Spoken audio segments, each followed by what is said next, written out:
रावण को श्री हनुमान जी की पूंछ से चिढ़ थी। बात साधारण है, लेकिन अगर देखा जाए तो पूंछ से ही क्यों चिढ़ थी? पूंछ शब्द में श्लेष है। अंग विशेष को तो पूंछ कहते ही हैं, और समाज में लौकिक प्रतिष्ठा को भी पूंछ कहते हैं।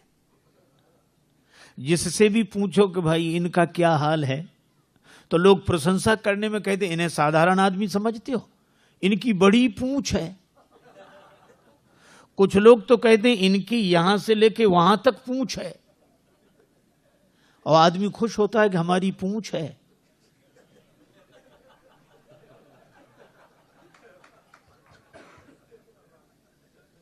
आज देखो कई घरों के बाहर वयोवृद्ध व्यक्ति मिल जाते हैं, बड़े उदास। उनसे पूछो क्या बात है, तो पहले तो नहीं बोलते, कुछ नहीं कुछ नहीं नहीं, फिर भी क्या बताएं, बोलो। कहा इस घर में अब हमारी कोई पूंछ नहीं रही।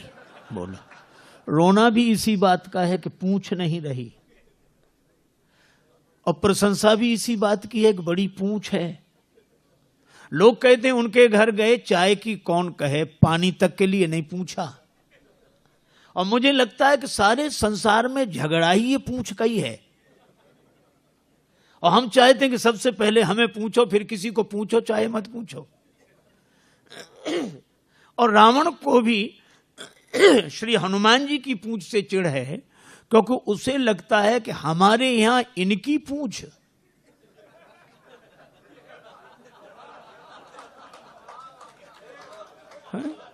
लंका में तो हमारी ही पूंछ रहनी चाहिए। लंका हमारी और पूंछ इनकी।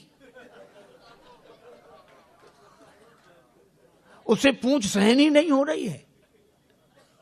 अच्छा, एक बात यह है कि हमेशा हर युग का सत्य है, कभी भी किसी दुर्जन को किसी सज्जन की बढ़ती हुई पूंछ सहन नहीं होती है।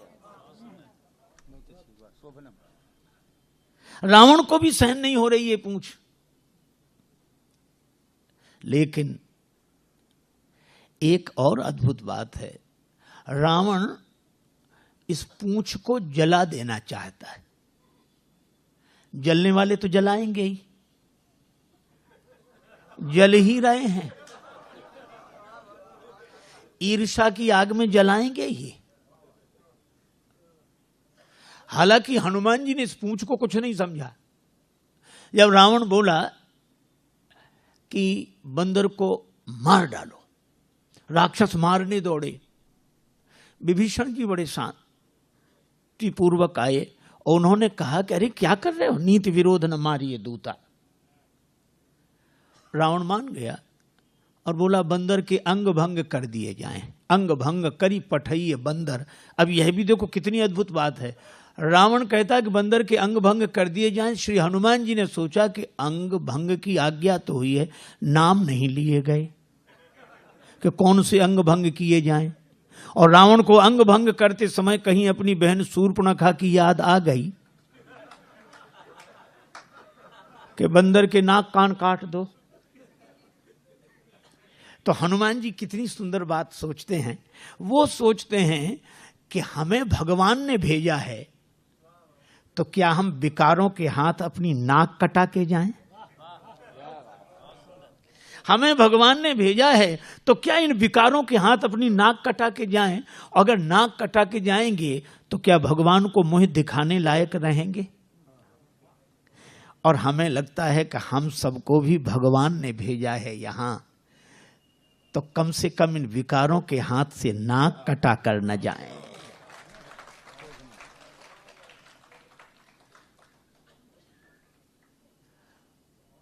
देखो, शूर्पणखा वासना के रूप में आई थी, और इस वासना ने बड़ों बड़ों की नाक काट दी।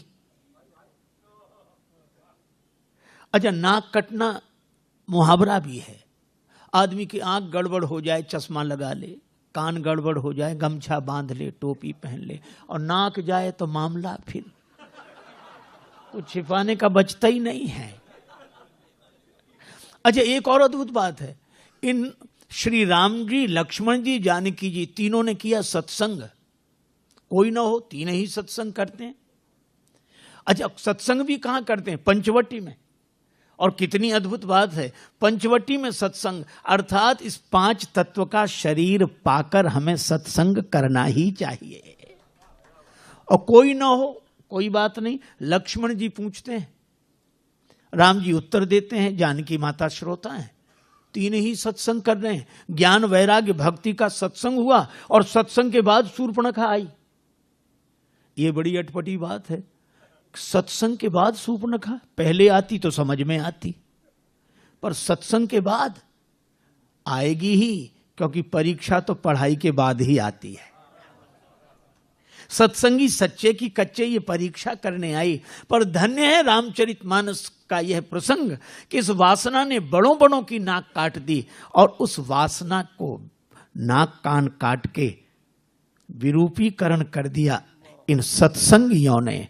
अगर सत्संग सच्चा हो तो वासना नाक कान नहीं काट पाती, वासना ही नाक कान कटा कर जाती है। तो हनुमान जी सोचते हैं क्या हम रावण के यहां से नाक कान कटा के जाएं? नहीं, तो फिर नाक तो बनी रहे, पूंछ जाए तो जाए, पूंछ तो पीछे है।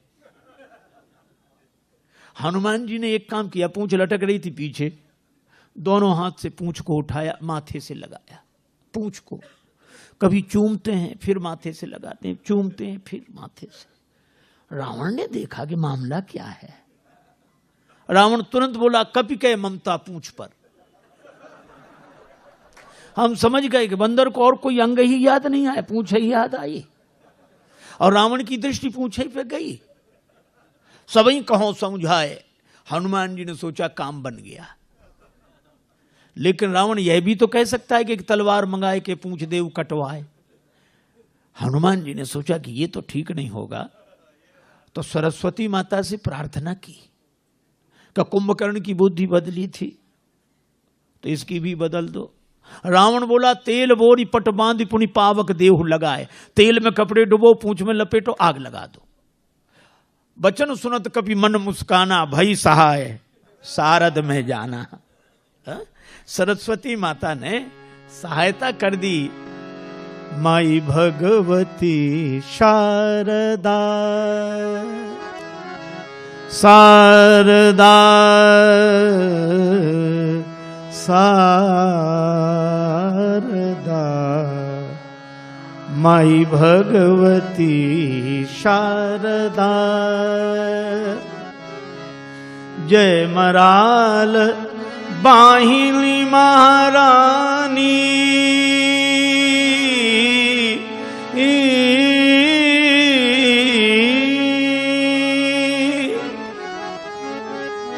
महारानी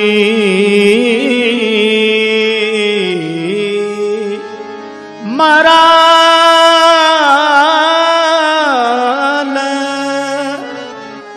बाहिनी बीणा पानी सकल गुण खानी, हरि भक्ति विमल वरदा, हरि भक्ति विमल वरदा।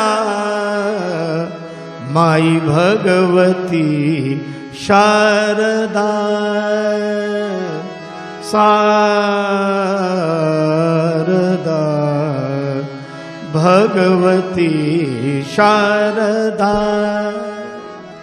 सरस्वती माता की कृपा। रावण बोला, तेल में कपड़े डुबो, पूंछ में लपेटो। लेकिन जहां का राजा ऐसा हो, प्रजा कोई कम है। लंका नगर निवासी बोले, तेल में क्यों, हमारे यहां घी की कोई कमी है क्या? रावण तेल में कपड़ा डुबाने की बात करता है, वो घी से शुरू करते हैं। रहा न नगर बसन घृत, घी खत्म। रावण के पास आए कि घी तो खत्म है। रावण बोला, मूर्खों, घी के लिए कहा किसने था? राक्षस बोले, हम समझ रहे थे कि बंदर की पूंछ में थोड़ा बहुत लगेगा। वो तो घी तो समाप्त और पूंछ तो बढ़ती ही जा रही है। तो क्या करें? एक काम करो, तेल बचाए, तेल में ही डुबो कपड़े। हनुमान जी के पास गए कि घी तो है नहीं, तेल ही है। हनुमान जी बोले जैसी जिसकी श्रद्धा हो ले आओ, हमें सब स्वीकार है। श्री तुलसीदास जी महाराज कहते हैं, रहा न नगर बसन घृत तेला, और बाढ़ी पूंछ की न कपि खेला। पूंछ इतनी बढ़ी, इसका अर्थ क्या है? इसका अर्थ यही है कि जब जब कोई दुर्जन अपनी ईर्षा की आग में सज्जन की बढ़ती हुई प्रतिष्ठा की पूंछ को जलाने की चेष्टा करता है, तब तब भगवान की कृपा से वो पूंछ और बढ़ती है, प्रतिष्ठा और बढ़ती है। भगवान की कृपा, क्या बिगड़े पूंछ का? रावण कुछ सोच ही नहीं पा रहा। हनुमान जी ने सोचा कि एक बार नगर घूम के देख लेते तो ठीक था, क्योंकि हमारी पूंछ जलाने के लिए घर घर से सहयोग हुआ है। सबने चंदा दिया है, किसी ने घी, किसी ने तेल, किसी ने कपड़ा। हाँ, ऐसा नहीं कि राक्षस न करते हो, चंदा करते हैं, इकट्ठा करते हैं। किसी का जीवन नष्ट करना हो तो ये बड़े प्रेम से। हनुमान जी भी सोच रहे थे कि प्रसाद भी तो वहां वहां देना पड़ेगा जहां जहां से चंदा आया है। तब तक रावण बोला बंदर को नगर में घुमाओ। हनुमान जी बोले यही तो हम चाहते थे, लेकिन वाह, धन्य है श्री बजरंग बली। एक और अतुलित बलधामम, और दूसरी ओर शील कैसा। राक्षस मारहि चरण करहि बहु हांसी। लात मारते हैं, हंसी उड़ाते हैं, पर हनुमान जी तो कीन चाहूं निज प्रभु कर काजा। राम जी के बाण बनकर आए हैं। राम जू ने कपि पुंजन में सुत अंजनी को अपनाई के भेजो। माथे पे हाथ की छाह करी, कर मुंदरी हाथ गहाई के भेजो। राजसु बैन न बोली सके, तब नैनन नीर बहाई के भेजो। संकट सीये को काटिवे को, हनुमान ही बाण बनाई के भेजो। हनुमान जी बाण बनकर आए हैं। अच्छा, और जानकी माता के सामने भी बोले। जानकी माता के सामने हनुमान जी ने यही कहा। माता ने जब हनुमान जी को देखा कि प्रभु ने मुझे भुला दिया, हनुमान जी बोले माता, प्रभु आपको भुला ही नहीं सकते। क्या प्रमाण है कि भुला दिया? का प्रमाण यही है कि चरण पर चंचुका प्रहार करने वाले जयंत के पीछे भगवान ने बाण लगा दिया, और हरण करने वाला अब तक आराम से बैठा है। हनुमान जी ने कहा कि जयंत के पीछे बाण, उस समय तो प्रभु के पास धनुष बाण नहीं था। सीता जी बोली कि वो सींग का बाण, जिन सींग और पुष्पों से मेरा श्रृंगार कर रहे थे, सींग का बाण लगाए। तो लोगों को तो सींग दिखती होगी। अरे लोगों को दिखती होगी सींग, पर प्रेरित मंत्र ब्रह्म सरधावा, भगवान का संकल्प था, बाण था वो। तो हनुमान जी बोले माता, जयंत के पीछे सींग के रूप में बाण लगाया, और हो सकता है कि हरण करने वाले के पीछे किसी और रूप में बाण को लगा दिया हो। तो हरण करने वाले के पीछे किस रूप में बाण को लगाया? तब हनुमान जी ने कहा, ये रघुपति बाण कृशानु। राम जी का बाण आपके सामने वानर नहीं खड़ा है, राम जी का बाण है। प्रमाण का जिम अमोघ रघुपति कर बाना, एही भांति चले हुए हनुमाना। जानकी माता बोली हनुमान तुमने बता दिया, नहीं तो मैं जान ही ना पाती। हनुमान जी ने कहा त्राही माता त्राही, मैं आपको क्या बताऊंगा। सही बात तो यह है कि आपने जान लिया था मेरे बिना बताए। जानकी माता बोली हमने कब जाना?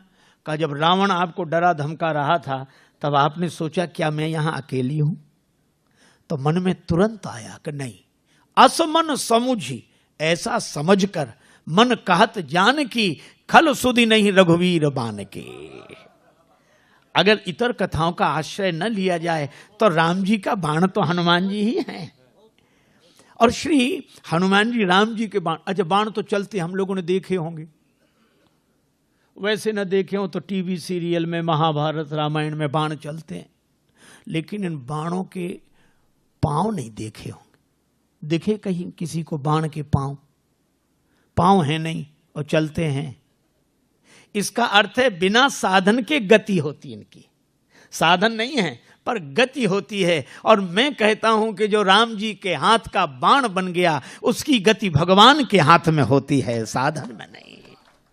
तो हनुमान जी तो राम जी के बाण हैं।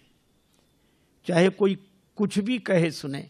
पूरी लंका घूम कर आए, देख लिया विभीषण जी के घर से कुछ नहीं आया।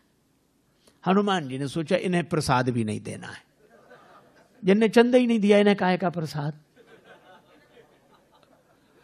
और जब आग लगी तब देखो कितनी अद्भुत बात है, आग तो खुद बता देती कि हम लग गए। आग हनुमान जी को देखनी पड़ी कि सचमुच लग गई। पावक जरत दीख हनुमंता, अग्नि उन्हें नहीं जला रही है, उन्होंने देखा कि आग लग गई। और जो कितना बढ़िया काम किया। हनुमान जी कहते हैं कि जब बड़ी पूंछ देखकर बड़ों बड़ों को आग लगे और पूंछ में आग लगावें, तब अपने को छोटा ही बन जाना चाहिए। भयउ परम लघु रूप तुरंता, हनुमान जी तुरंत छोटे हो गए। और छोटे हुए तो ब्रह्मा के बनाए हुए बंधन से निकल गए। उस जो ब्रह्मास्त्र में बंधे थे उससे निबुक चढ़े कभी कनक अटारी। और जो छोटा बनकर विधि विधान के बंधन से बाहर निकल जाता है, बाहर निकलते ही वह इतना बड़ा होता है भगवान की कृपा से कि आकाश को छूता है। और हनुमान जी ने तो बाल दी विशाल विकराल ज्वाल जाल मानो लंक लील बेको काल रसना पसारी है। ऐसा रावण देखते ही रह गया। जो राक्षस सब देख रहे हैं, बचाओ बचाओ। रावण कहता है चिंता मत करो। राक्षस बोले अजीब, हम मर रहे हैं ये कहते हैं चिंता मत करो। रावण ने बड़ी चेष्टा की, बादल बुलाए पर हवा इतनी तेज कि पानी कहीं बरसाएं बादल गिरे, कहीं बादल कहते हम फैसला ही नहीं कर पा रहे कहां से बरसे कि लंका में गिरे पानी। रावण बोला एक तरफ हटो। प्रलय के बादल बुलाए, प्रलय पयोधि बोले, पर वो पानी बरसे तो आग और बढ़े। बड़ी समस्या, अंत में जल गई लंका की नहीं। और हनुमान जी की पूंछ का कुछ नहीं बिगड़ा। मैं भी कहता हूं कितनी भी आग लगी दिखाई दे, विरोध की आग, वो विरोध की आग नहीं है। आपने देखा होगा हाथी जब चलता है झूमते हुए चलता है, हा? भगवान हाथी की तरह। लेकिन एक हाथी किसी गांव में आ जाए तो गांव भर के वयोवृद्ध श्रद्धालु हाथ जोड़कर खड़े हो जाते हैं। अब क्या कहते हैं छोटे बच्चों, हाथ जोड़ो, गणेश जी हैं। गणेश जी के हाथ जोड़े जाते हैं। गणेश जी के भाव से हाथी के हाथ जोड़े जाते हैं। शायद कोई पशु ऐसा हो जिसके इतने हाथ जोड़े जाते हो जितने हाथी के। लेकिन दूसरी विडंबना भी है। ये तो सही है कि सबसे ज्यादा हाथ हाथी के जोड़े जाते हैं, पर विडंबना यह है कि जितने भौंकने वाले इसके पीछे पड़ते हैं, शायद किसी के पीछे पड़ते हो।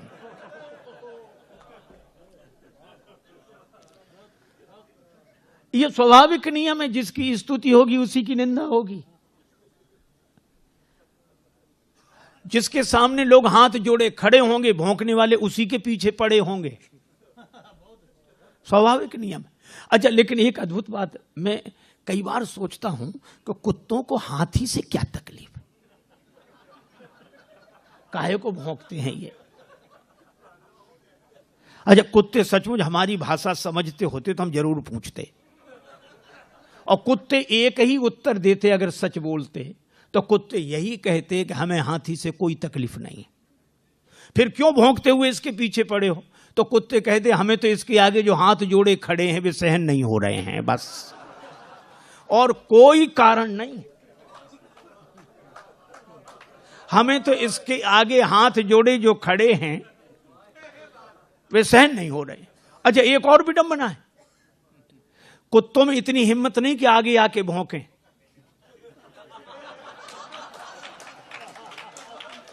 कुत्ते कभी आगे आके भौंकते नहीं हैं, और पीछे भौंकना बंद करते नहीं है। लेकिन इसके बाद भी हाथी की चाल में मस्ती रहती है कि झूमते हुए हाथी की तरह सहज ही चले सकल जग स्वामी, मनहु मंजुवर कुंजर गामी। है हाथी की तरह। क्यों? हाथी की एक विशेषता है, वो हाथ जोड़ने वालों के पास ठहरता नहीं है और भौंकने वालों की ओर मुड़कर देखता नहीं है।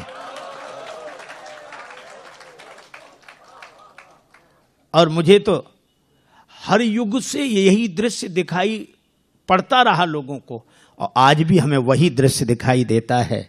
हाथ जोड़े लोग खड़े हैं, भौंकने वाले पीछे पड़े हैं, पर भगवान का भक्त मस्त हाथ गजराज की तरह झूमता हुआ भगवान के भरोसे चल रहा है। और इसीलिए मस्ती है। देखो, श्री हनुमान जी की पूंछ का कुछ नहीं बिगड़ा। ये लंका बिगड़ गई, सोने की लंका बिगड़ गई, पर हनुमान जी की पूंछ का क्यों नहीं बिगड़ा? केवल एक बात।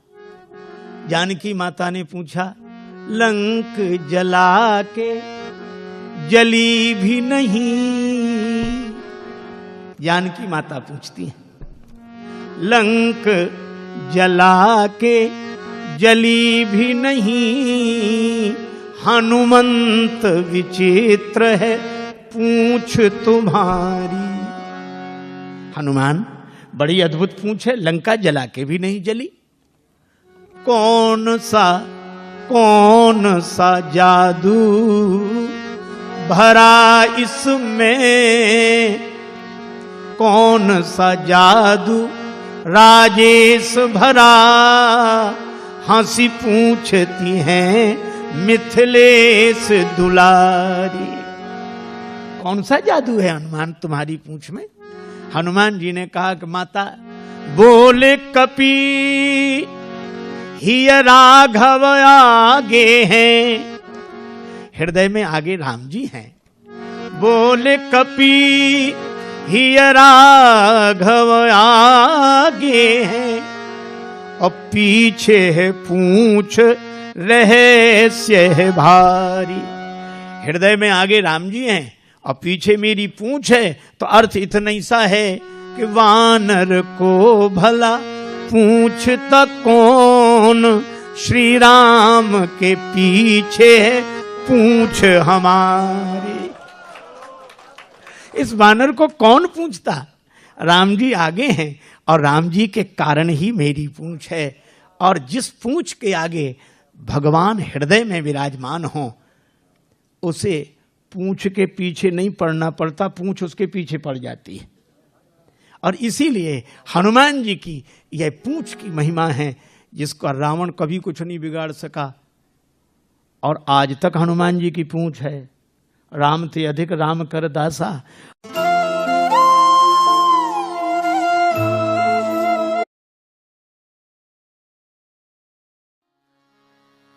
दशरथ नाम के राजा हुए, जिनकी गाथा आप लोग जानते हैं।